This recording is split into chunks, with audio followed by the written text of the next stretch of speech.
आज का सुसमाचार हमें एक अत्यंत मार्मिक और प्रेरणादायक घटना से रूबरू कराता है।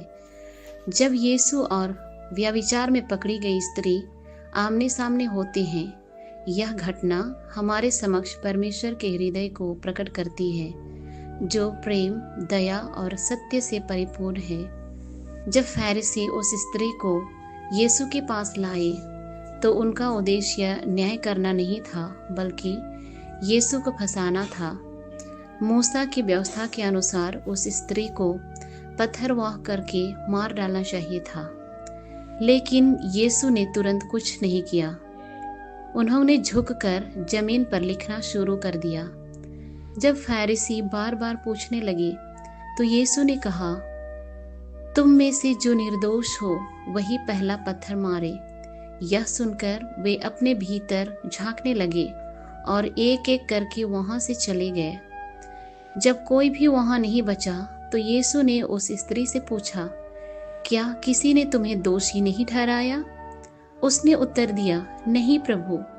तब यीशु ने करुणा से कहा, मैं भी तुम्हें दोषी नहीं ठहराता।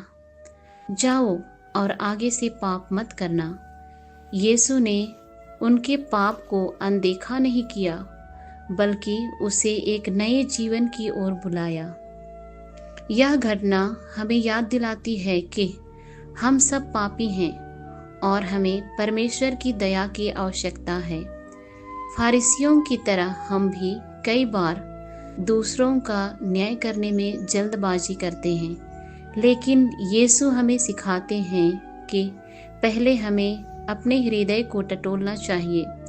वे हमें दूसरों को दोष देने के बजाय दया दिखाने और उन्हें पश्चाताप के मार्ग पर ले जाने का निमंत्रण देते हैं। चालीसे के इस अंतिम चरण में आइए हम अपने हृदय को परमेश्वर की दया के लिए खोलें। हम उसी दया को दूसरों तक भी पहुंचाएं, जैसे हमें क्षमा मिली है।